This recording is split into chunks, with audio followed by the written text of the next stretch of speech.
دا د کورنۍ چارو وزارت د تامیناتو معاونیت د مرکزي ورکشاپ اړوند سیار ورکشاپ مستریان دي چې د یو امنیتي ارګان د موټرونو د ترمیم په موخه چمتووالی نیسي.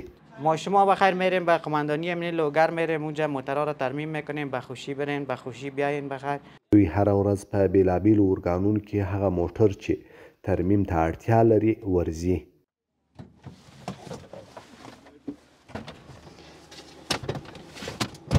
دغه سیار ورکشاپ یو ټیم د لوګر ولایت ته هم تللی دی چې هلته ګڼ شمېر هغه موټر چې ترمیم ته اړتیا درلوده جوړ کړي دي. بل موټر د امبولانس ته دا مو ترمیم که ورته دا مو خلاص ده، دا هم جوړ شوی ده، آماده ده خپل کار ته مریض ورسوي تر شبخانې پورې او کلینیک ته. دا موټر خلاص دی او تقریبا د موږ 25 ورځې کېږي چې لوګر ولایت ته راغلي یاستو او د موټرو تعداد 45 موټره موږ تر اوسه ترمیم کړي دي. نور دومره موټر تقریبا 120 موټر نور پاتې دي. د لوګر ولایت هغه امنیتي ځواکونه چې خپل موټر د مرکزي ورکشاپ سیار ټیم ته راوستلي دي د دوی د هڅو ستاینه کوي.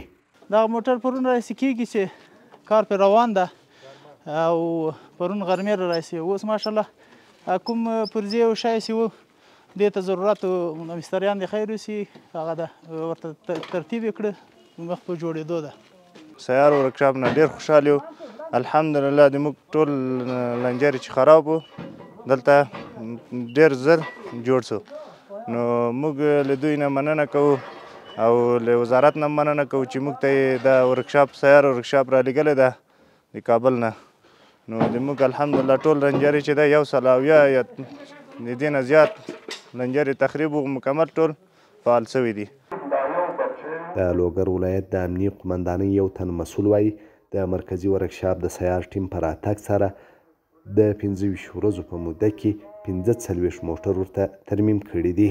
کوم بعدي نور وسایط چې موږ ډېر مشکلات درلود، ډېر عوارض درلود، نو دغه لزومدید په اساس باندې د موږ امنیه قمندانۍ مشرتابه د بار غوښتنو په اساس باندې چې وزارت مقام ته کړی و، نو د وزارت د لزومدید په اساس باندې سیار ټیم موږ ته منظور سو او سیار ټیم موږ ته د 3 میاشتې مخکې موږ ته راواستول سو.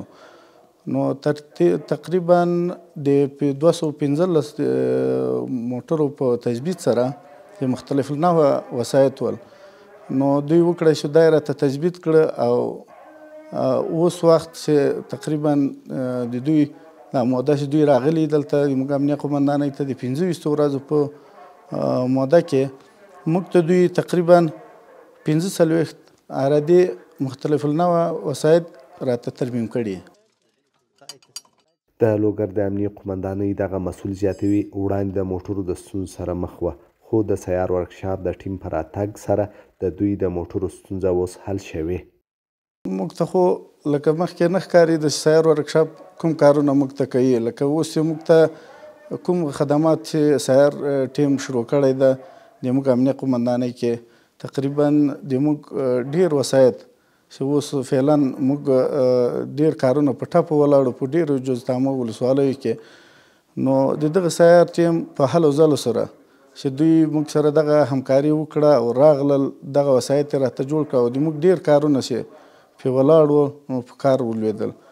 سیار ورکشاپ تر دې مهاله پورې 210 موټره په بېلابېلو قطعاتو او ولایتونو کې ترمیم کړي دي. سیار ورکشاپ تر اوسه پورې چې کوم موټرو تثبیت عوارض کړی دی نو هغه 1981 موټر دي چې هغه دوی تثبیت عوارض کړی دی، او کوم موټر چې پرزې ته منتظر دي نو هغه 821 موټر پرزې ته منتظر دي او 210 موټر سیار ورکشاپ تر اوسه پورې ترمیم کړي دي. سیار ورکشاپ کې اوس مهال 15 شپېته پورې مستریان کار کوي او د کورنۍ چارو وزارت اړوند هر ارګان چې موټرونه یې ترمیم ته اړتیا ولري استول کیږي. سیار یا ګرځند ورکشاپ مستریان په مجموع کې 15 شپېتو نه تر 80 پورې تشکیل لري او دا په لکه لوګر، میدان وردګ، پروان، پنشیر او دغه ولایتونو ته تر اوسه پورې تللي دي، سفرونه هم کړي دي، هغلته یې موټر ترمیم کړي دي. او په داخل د مرکز کې لکه قطعه خاص او یرموک قطعه، ترافیکو عمومي ریاست، خو چې څومره قطعات دي ټولو ته د موږ ټیمونه تللي دي او هلته یې هغه خراب موټر چې د ترمیم وړ هم نه و هغه موټر یې ورته جوړ کړي دي. د لوګر ولایت په امنیه قومندانۍ کې اوس مهال شاوخوا 215 موټره ترمیم ته اړتیا لري چې دا مهال د مرکزي ورکشاپ د سیار ټیم له لوري 45 ترمیم او ګټې اخیستنې ته سپارل شوي دي.